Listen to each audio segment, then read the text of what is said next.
नमस्कार, स्वागत है आप सभी का डीडी न्यूज के इस खास बुलेटिन एक्सप्रेस 100 में, जहां हम आपके लिए लेकर आते हैं राजनीति, मनोरंजन, देश दुनिया, खेल और व्यापार जगत की सभी बड़ी खबरों को एक्सप्रेस यानी कि फटाफट अंदाज में। आपके साथ मैं हूं संध्या शर्मा। तो देखिए खबरें तेज रफ्तार से।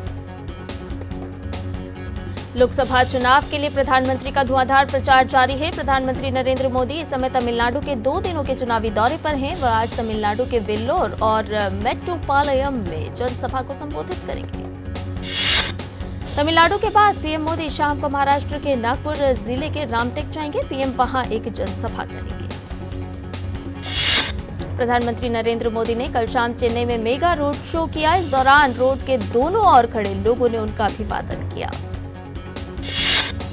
इस मौके पर पीएम ने मिले अपार प्यार और स्नेह को विनम्रतापूर्वक स्वीकार किया। पीएम ने लोगों के अटूट समर्थन के लिए दिल से सराहना व्यक्त की।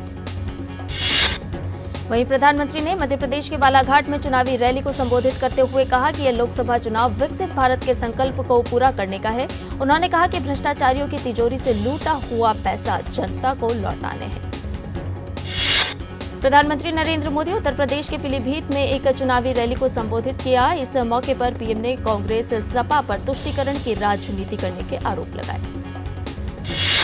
भाजपा के स्टार प्रचारक और केंद्रीय गृह मंत्री अमित शाह भी जमकर चुनाव प्रचार कर रहे हैं। अमित शाह आज पश्चिम बंगाल और बिहार के चुनावी दौरे पर रहेंगे। अमित शाह आज सबसे पहले पश्चिम बंगाल के दक्षिणी दिनाजपुर लोकसभा क्षेत्र के दौलतपुर में एक जनसभा करेंगे। इसके बाद केंद्रीय गृह मंत्री अमित शाह बिहार पहुंचेंगे, जहां वो औरंगाबाद लोकसभा क्षेत्र के गुरारू में चुनावी रैली को संबोधित करेंगे। यूपी के मुख्यमंत्री योगी आदित्यनाथ आज जम्मू कश्मीर के कठुआ में चुनावी जनसभा को संबोधित करेंगे। इसके बाद शाम को मुजफ्फरनगर में चुनावी जनसभा करेंगे। वहीं रक्षा मंत्री राजनाथ सिंह उत्तर प्रदेश की कई सीटों पर समीकरण साधेंगे। वह सहारनपुर, बुलंदशहर और संभल में जनसभाओं को संबोधित करेंगे।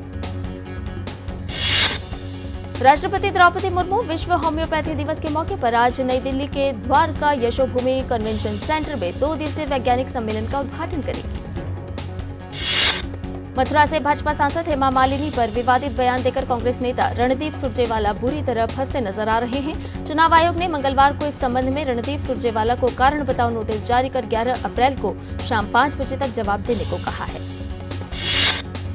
दिल्ली शराब घोटाला मामले में मनीष सिसोदिया की जमानत याचिका पर राउस एवेन्यू कोर्ट आज सुनवाई करेगा। इससे पहले कोर्ट ने सभी दलीलों को सुनने के बाद मनीष सिसोदिया की न्यायिक हिरासत को 18 अप्रैल तक बढ़ा दिया था। छत्तीसगढ़ में रायपुर दुर्ग रोड पर कर्मचारियों से भरी एक बस 50 फीट गहरी खाई में गिर गई। हादसे में 12 यात्रियों की मौत हो गई, जबकि 15 लोग घायल हो गए। हादसे के दौरान बस में 40 लोग सवार थे। घायलों को रायपुर रेफर किया गया है। दुर्ग बस हादसे में पीड़ितों से मिलने के बाद छत्तीसगढ़ के डिप्टी सीएम विजय शर्मा ने कहा कि जो कुछ भी हुआ वह दुर्भाग्यपूर्ण है। छत्तीसगढ़ में रायपुर दुर्ग रोड पर हुए बस हादसे पर डीएम ऋचा प्रकाश चौधरी ने बताया कि कुम्हारी में केडिया डिस्टिलर्स के मजदूरों को ले जा रही एक बस खाई में गिर गई। मरीजों को सर्वोत्तम संभव देखभाल प्रदान की जा रही है। दुर्घटना का कारण जानने के लिए मजिस्ट्रियल जांच की जा रही है। छत्तीसगढ़ में हुए बस हादसे पर राष्ट्रपति द्रौपदी मुर्मू ने दुख प्रकट करते हुए कहा कि सभी शोक संतप्त परिवारों के प्रति मेरी गहन संवेदनाएं हैं। मैं घायल हुए लोगों के शीघ्र स्वस्थ होने की कामना करती हूँ। छत्तीसगढ़ में हुए बस हादसे पर प्रधानमंत्री नरेंद्र मोदी ने दुख प्रकट किया है और घायलों के शीघ्र स्वस्थ होने की कामना की है। वहीं छत्तीसगढ़ के मुख्यमंत्री विष्णुदेव साय ने कहा कि दुर्घटना में घायल कर्मचारियों के इलाज का समुचित प्रबंध किया गया है। मैं उनके शीघ्र स्वस्थ लाभ की कामना करता हूं। विदेश मंत्री डॉक्टर एस जयशंकर ने एक्स पर कहा कि भारत की नामांकित सुश्री जगजीत पवाडिया को 2025 से 2030 की अवधि के लिए न्यूयॉर्क में हुए चुनावों में अंतर्राष्ट्रीय नारकोटिक्स कंट्रोल बोर्ड के लिए फिर से चुना गया है। भारत ने बोर्ड के सभी निर्वाचित सदस्य देशों के बीच सबसे अधिक वोट हासिल किए। मध्य प्रदेश में बहुजन समाज पार्टी के बैतूल लोकसभा सीट से प्रत्याशी अशोक भलावी का हार्ट अटैक आने से निधन हो गया है। उन्हें कल दोपहर को सीने में दर्द उठा था और उन्हें अस्पताल ले जाया गया, जहां डॉक्टरों ने उन्हें मृत घोषित कर दिया। अशोक भलावी के निधन के बाद मध्य प्रदेश के बैतूल में चुनाव स्थगित कर दिया गया है। बैतूल कलेक्टर नरेंद्र सूर्यवंशी ने कहा कि जनप्रतिनिधि अधिनियम 1951 की धारा 52 के तहत 26 अप्रैल 2024 को होने वाली मतदान प्रक्रिया को स्थगित कर दिया गया है। कांग्रेस ने आगामी लोकसभा और आंध्र प्रदेश विधानसभा चुनाव के लिए प्रत्याशियों की सूची जारी कर दी है। आगामी लोकसभा चुनाव के लिए पार्टी ने 6 प्रत्याशियों की घोषणा की है। वहीं आंध्र प्रदेश चुनाव के लिए 12 प्रत्याशियों का ऐलान किया है। कांग्रेस की सूची में विशाखापट्टनम से पुलुसु सत्यनारायण रेड्डी, अनाकापल्ले से वेगी वेंकटेश, एलुरु से लावण्या काबूरी, नरसापेट से गार्नेपुड़ी सुधाकर, नेल्लोर से कोप्पिला राजू और तिरुपति निर्वाचन क्षेत्र से डॉक्टर चिंता मोहन को मैदान में उतारा है। आरजेडी ने आगामी लोकसभा चुनाव के लिए बिहार में अपने उम्मीदवारों की सूची जारी कर दी है। आरजेडी की इस सूची में 22 उम्मीदवारों के नाम का ऐलान किया गया है। आरजेडी प्रमुख लालू प्रसाद यादव की बेटी मीसा भारती पाटलिपुत्र से और रोहिणी आचार्य को सारण से चुनावी मैदान में उतारा गया है। वहीं बीमा भारती पूर्णिया से, जयप्रकाश यादव बांका से, विजय कुमार शुक्ला वैशाली से चुनाव लड़ेंगे। एमएनएस ने बीजेपी, शिवसेना, एनसीपी के महागठबंधन को बिना शर्त समर्थन देने का किया ऐलान। एमएनएस प्रमुख राज ठाकरे ने कहा, यह समर्थन सिर्फ प्रधानमंत्री नरेंद्र मोदी और एनडीए गठबंधन के लिए है। अब सभी को चुनाव की तैयारी करनी चाहिए। महाराष्ट्र के मुख्यमंत्री एकनाथ शिंदे ने मनसे द्वारा समर्थन का किया स्वागत और कहा कि पीएम मोदी ने जो देश का विकास किया है, देश को आगे बढ़ाया है, उसी के मद्देनजर उन्होंने मनसे महायुति को समर्थन किया है। मैं उन्हें धन्यवाद करता हूं। राष्ट्रीय परीक्षा एजेंसी एनटीए ने सोशल मीडिया पर चल रही उन खबरों का खंडन किया है जिसमें कहा जा रहा है कि आम चुनाव में मतदान करने वाले मतदाताओं की उंगली पर लगाए गए स्याही के कारण विभिन्न प्रतियोगी परीक्षाओं से वंचित उन्हें होना पड़ेगा। एनटीए ने इस संबंध में पत्र जारी कर सोशल मीडिया में इस संबंध में चल रही खबरों को बेबुनियाद बताया है। एनटीए का कहना है कि आम चुनाव में मतदाताओं की उंगली में लगाए गए स्याही से परीक्षा पर कोई प्रभाव नहीं पड़ेगा। एनटीए ने पत्र को सोशल मीडिया मंच एक्स पर भी साझा किया है। माकपा महासचिव सीताराम येचुरी ने केंद्र सरकार पर तंज कसते हुए कहा कि पीएम को अपने 10 साल के कामकाज को लेकर जनता के बीच जाना चाहिए और उनको बताना चाहिए कि इस दौरान उनकी उपलब्धि और नाकामी क्या क्या रही है। आम आदमी पार्टी की मुश्किलें बढ़ती जा रही हैं। दिल्ली वक्फ बोर्ड में भर्ती से जुड़े मनी लॉन्ड्रिंग मामले में राउज एवेन्यू कोर्ट ने आप विधायक अमानतुल्लाह खान को समन जारी कर 20 अप्रैल को पेश होने को कहा है। बॉम्बे हाईकोर्ट आज महाराष्ट्र सरकार के मराठा आरक्षण अधिनियम पर अंतरिम रोक लगाने के मुद्दे पर फैसला करेगा। उत्तर प्रदेश सरकार में मंत्री ओम प्रकाश राजभर ने इंडी गठबंधन पर बोला हमला और कहा कि जिन लोगों ने गठबंधन बनाया वे ही बारी बारी से गठबंधन छोड़कर चले गए। हिमाचल प्रदेश के मुख्यमंत्री सुखविंदर सिंह सुक्खू ने कहा, जो सरकार जनता के वोट पर चुनकर आई उसे गिराने की कोशिश नाकाम होगी। हम 1 जून को होने वाले चुनाव के लिए तैयारी कर रहे हैं। मथुरा में उत्तर प्रदेश कांग्रेस प्रमुख अजय राय ने कांग्रेस की जीत का किया दावा और कहा कि निश्चित तौर पर हमारी लड़ाई मजबूत है, इस बार अप्रत्याशित परिणाम आएंगे। राजद प्रमुख लालू प्रसाद यादव पर बिहार के उप मुख्यमंत्री सम्राट चौधरी ने बोला हमला। कहा, लालू प्रसाद यादव जातीय उन्माद फैलाने का प्रयास करते हैं, वह भ्रष्टाचारी हैं, सिर्फ परिवार के लिए जीते हैं। हिंदू नववर्ष के अवसर पर उज्जैन के क्षिप्रा नदी के तट पर गौरव उत्सव कार्यक्रम के तहत रामघाट पर 5 लाख दीपक प्रज्वलित किए गए। मुख्यमंत्री मोहन यादव ने भी दीप प्रज्वलित किया। छत्तीसगढ़ के सुकमा में सुरक्षा बलों ने एक सर्च ऑपरेशन के दौरान बड़े सिटी कैंप में लगभग 5 किलोग्राम वजनी आईईडी बम बरामद किया। आज चैत्र नवरात्रि का दूसरा दिन है। इस दिन मां दुर्गा के दूसरे स्वरूप मां ब्रह्मचारिणी की पूजा अर्चना की जाती है। ऐसा माना जाता है कि मां ब्रह्मचारिणी की कृपा से व्यक्ति को जप, तप, त्याग, संयम आदि की प्राप्ति होती है। दिल्ली के झंडेवाला मंदिर में सुबह की आरती की गई। चैत्र नवरात्रि का दूसरे दिन दिल्ली के छतरपुर मंदिर में सुबह की आरती की गई। छतरपुर मंदिर में सुबह से ही मंदिरों में भक्तजनों का तांता लगा हुआ है। दिल्ली के गांधीनगर बाजार में एक 4 मंजिला दुकान में आग लगने पर दिल्ली अग्निशमन विभाग के कर्मी अनूप कुमार ने कहा, 1.5 घंटे की मशक्कत के बाद आग पर काबू पाया गया। हादसे में किसी के हताहत होने की सूचना नहीं है। आज पूरे केरल में ईद उल फितर मनाई जा रही है। रमजान के रोजे पूरे होने के बाद मनाया जाने वाला यह त्योहार अपने साथ प्रेम और भाईचारे का संदेश लाता है। केरल की मस्जिदों में ईद के पावन मौके पर नमाज अदा की जा रही है। छत्तीसगढ़ के नारायणपुर में आईटीबीपी ने नक्सली स्मारक को ध्वस्त कर दिया है। आईटीबीपी की कार्रवाई से न सिर्फ नक्सलियों को कड़ा संदेश दिया गया है, बल्कि स्थानीय निवासियों के मन में सुरक्षा बलों के प्रति विश्वास पैदा हुआ है और सुरक्षा की भावना भी जागी है। जमीन घोटाला मामले में ईडी ने झारखंड से तीसरे आरोपित मोहम्मद सद्दाम को गिरफ्तार किया है। इससे पहले इस केस में पूर्व मुख्यमंत्री हेमंत सोरेन और भानु प्रताप प्रसाद की गिरफ्तारी हो चुकी है। मारुति सुजुकी इंडिया ने हरियाणा के मानेसर में अपने संयंत्र में एक नई असेंबली लाइन जोड़ी है। इससे कंपनी की कुल विनिर्माण क्षमता 22.5 लाख वाहन से बढ़कर 23.5 लाख वाहन हो गई है। भारत में इलेक्ट्रॉनिक्स की लोकल मैन्युफैक्चरिंग हर साल बढ़ रही है। भारत अब अन्य देशों से कम इलेक्ट्रॉनिक्स आयात कर रहा है और ज्यादातर इलेक्ट्रॉनिक्स खुद बना रहा है। इलेक्ट्रॉनिक्स प्रोडक्ट के कई महत्वपूर्ण कंपोनेंट अब भारत में ही बनाए जा रहे हैं। इसमें mechanics, vibrator, motors, charger, adapter और प्लास्टिक पार्ट्स शामिल हैं। स्टेट बैंक ऑफ इंडिया ने अपनी special fix deposit scheme Amrit Kalash में निवेश करने की लास्ट डेट बढ़ा दी है। अब इसमें आप 31 सितंबर 2024 तक निवेश कर सकेंगे। इलेक्ट्रिक स्कूटर निर्माता एथर एनर्जी ने अपना पहला फैमिली ई स्कूटर रिजडा लॉन्च किया है। कंपनी का दावा है कि यह पूरी तरह चार्ज होने पर 160 किलोमीटर तक चलेगा। और इसके साथ ही बुलेटिन में फिलहाल रुकना एक छोटे से ब्रेक के लिए जल्द हाजिर होंगे। आप बने रहिए डीडी न्यूज के साथ। हमारी पीढ़ी को तो वोट के बदले में धोखे ही मिले थे और हमारी पीढ़ी को बस गरीबी हटाओ के नारे। पानी ढोती थी, इज्जत दांव पर लगाकर अंधेरे में शौच को जाती थी, धुएं में आंखें जलाती थी। और फिर हमें मिले मोदी जी कामदार। हमारा दर्द महसूस किया है मोदी जी ने, तभी तो झट से भेज दिए बिजली, पानी, गैस, शौचालय। अब घर में बीमारियां कम हो गई है ना अम्मा?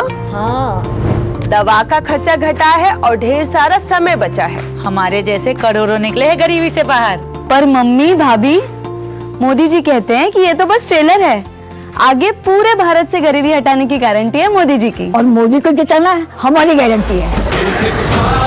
कमल का बटन दबाएं, भाजपा को जिताएं। तुम्हें पता है इन्वेस्टर्स के लिए एक इन्वेस्टर प्रोटेक्शन फंड होता है IPF। लेकिन अगर तुम्हारा ट्रेड एक्सचेंज पर एग्जीक्यूट नहीं हुआ या फिर कोई गारंटीड रिटर्न्स वाली स्कीम है तो ये IPF आपकी मदद नहीं कर सकता है।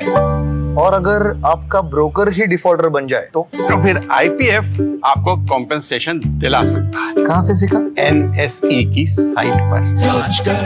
समझ कर इन्वेस्ट कर। और ब्रेक के बाद एक्सप्रेस 100 में आपका एक बार फिर से स्वागत है। आइए बाकी की खबरों को भी जान लेते हैं फटाफट अंदाज में। RBI गवर्नर शक्तिकांत दास ने भारतीय बैंकों से घरेलू व विदेशी दोनों स्तरों पर रुपया डेरिवेटिव बाजार में भागीदारी बढ़ाने की अपील की है। इस साल जनवरी-मार्च तिमाही के दौरान मूल्य के लिहाज से घरों की बिक्री 68% तक बढ़ गई है। इस दौरान लगभग 1.11 लाख करोड़ रुपए मूल्य की प्रॉपर्टी की बिक्री दर्ज की गई। गोदरेज प्रॉपर्टी की बिक्री बुकिंग पिछले वित्त वर्ष 2023-24 में 84% की वृद्धि के साथ रिकॉर्ड 22,500 करोड़ रुपए रही। ओला कंपनी ब्रिटेन, ऑस्ट्रेलिया, न्यूजीलैंड में अपना ऑपरेशन बंद करेगी। कंपनी ने कहा है कि वह भारत के कारोबार पर ध्यान केंद्रित करने के लिए यह फैसला कर रही है। भारतीय शेयर बाजार इस समय दुनिया के सबसे तेजी से बढ़ते बाजारों में से एक है। पिछले एक साल में निफ्टी 50, निफ्टी मिड कैप 100 और निफ्टी स्मॉल कैप जैसे प्रमुख सूचकांक में क्रमशः 29%, 60% और 70% की शानदार वृद्धि देखी गई है।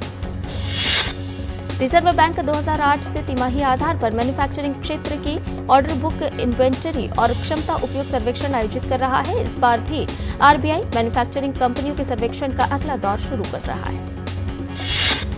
सेंसेक्स ने 75,000 का शिखर पार कर लिया है। 400 लाख करोड़ रुपए का इनकैप हासिल करने के बाद बनाया नया कीर्तिमान। अमेरिका भारत रणनीतिक और भागीदारी मंच ने पूर्व राजस्व और वित्त सचिव तरुण बजाज को अमेरिका भारत कर मंच का प्रमुख नियुक्त किया है। कृषि रसायन कंपनी बेस्ट एग्रोलाइफ लिमिटेड के शेयर आज से नेशनल स्टॉक एक्सचेंज में सूचीबद्ध होंगे।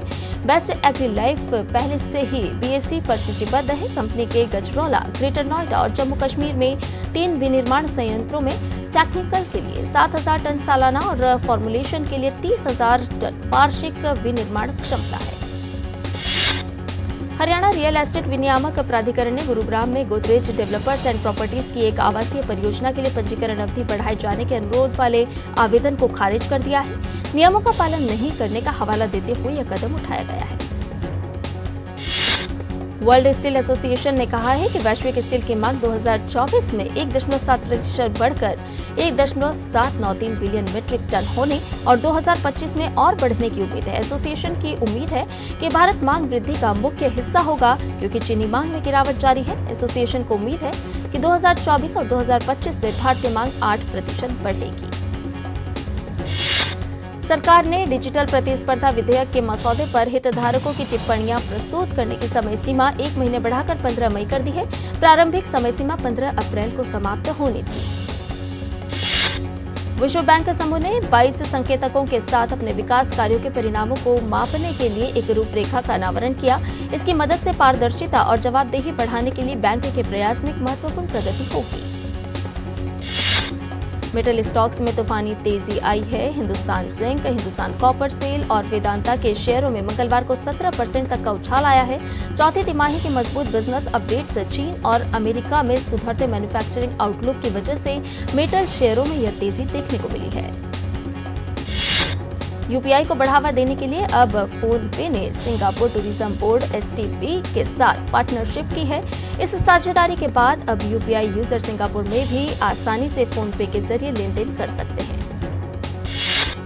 नोबेल पुरस्कार विजेता वैज्ञानिक पीटर हिग्स का 94 वर्ष की आयु में निधन हो गया है। उन्हें गॉड पार्टिकल की खोज के लिए जाना जाता है, जिसने यह समझाने में मदद की थी कि बिग बैंग के बाद सृष्टि की रचना कैसे हुई।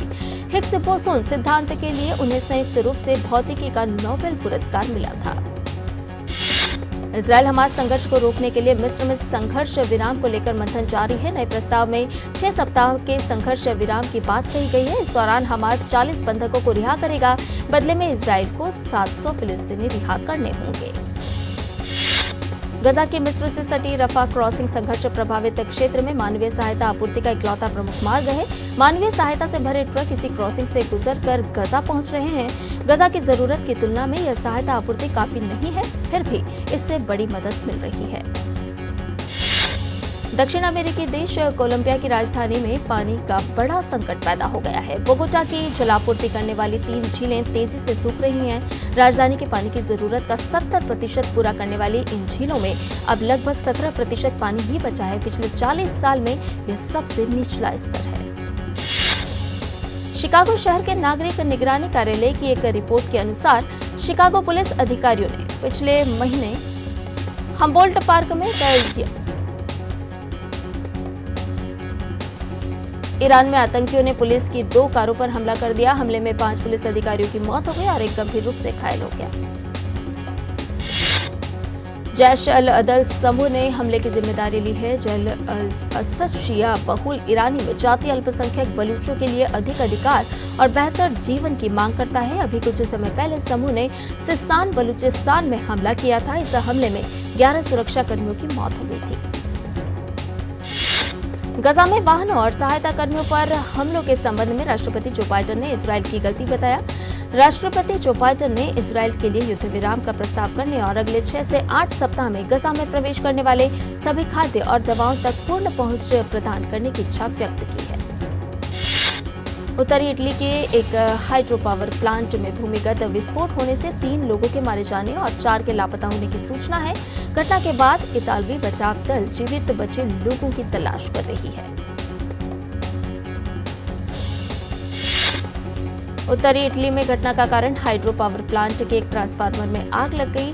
कंपनी ने कहा है कि बांध बेसिन क्षतिग्रस्त नहीं हुआ है और घटना के समय संयंत्र ऑफलाइन था, इसलिए बिजली आपूर्ति पर कोई प्रभाव नहीं पड़ा। इंडियन प्रीमियर लीग में आज जीत के रथ पर सवार राजस्थान रॉयल्स का सामना 7वें स्थान पर मौजूद गुजरात टाइटंस से होगा। यह मैच जयपुर में खेला जाएगा। दोनों टीमों के बीच अब तक 5 मुकाबले हुए हैं, जिसमें गुजरात टाइटंस से 4-1 से आगे है। रॉयल्स के लिए इस सत्र की खोज रियान पराग रही। सनराइजर्स हैदराबाद ने इंडियन प्रीमियर लीग 2024 में अपनी 3री जीत हासिल की। टीम ने मंगलवार को खेले गए मुकाबले में पंजाब किंग्स को 2 रन से हरा दिया। सनराइजर्स की ओर से नीतीश कुमार रेड्डी ने 37 गेंदों पर 64 रन की पारी खेली। यह आईपीएल में उनकी पहली 50 रही। पाकिस्तान क्रिकेट बोर्ड ने पूर्व हरफनमौला खिलाड़ी अजहर महमूद को सभी प्रारूपों में पाकिस्तान क्रिकेट टीम का हेड कोच नियुक्त किया है। महमूद को न्यूजीलैंड के खिलाफ 18 अप्रैल से शुरू हो रही घरेलू सीरीज के लिए अंतरिम मुख्य कोच बनाया गया है। लंकाशायर ने क्रिस ग्रीन को टीम में किया शामिल। ग्रीन को नैथन लियोन की जगह टीम में किया गया शामिल। भारतीय टेनिस स्टार सुमित नागल आज मोंटे कार्लो मास्टर्स टेनिस प्रतियोगिता के दूसरे दौर का मैच खेलने उतरेंगे। सुमित का दूसरे दौर में सामना डेनमार्क के होल्गर रूने से होगा। ब्रिटेन के Jack Draper Monte Carlo Masters tennis प्रतियोगिता के पहले दौर से बाहर। ह्यूबर्ट हरकाज ने दी मात। स्पेन के टेनिस खिलाड़ी एरन कोर्टेस पर लगा 15 साल का प्रतिबंध। मैच फिक्सिंग और बेटिंग के चलते लगा प्रतिबंध। यूएफए चैंपियंस लीग फुटबॉल प्रतियोगिता में बायर्न म्यूनिख और आर्सेनल के बीच खेला गया क्वार्टर फाइनल के पहले लेग का मुकाबला 2-2 से ड्रॉ रहा। इस मुकाबले में बायर्न की ओर से हैरी केन का बेहतरीन खेल नजर आया, जिन्होंने मैच में 32वें मिनट में पेनाल्टी किक के जरिए गोल किया। मैनचेस्टर सिटी और रियल मैड्रिड के बीच खेला गया यूएफए चैंपियंस लीग फुटबॉल प्रतियोगिता के क्वार्टर फाइनल के पहले लेग का मुकाबला 3-3 से ड्रॉ रहा। मैन सिटी और रियल मैड्रिड के बीच क्वार्टर फाइनल के दूसरे लेग का मुकाबला 18 अप्रैल को खेला जाएगा। यूएफए चैंपियंस लीग फुटबॉल प्रतियोगिता में आज देर रात बार्सिलोना का सामना पेरिस सेंट जर्मेन से होगा। यूएफए चैंपियंस लीग में दोनों टीमों ने अब तक एक दूसरे के खिलाफ 4-4 मुकाबले जीते हैं।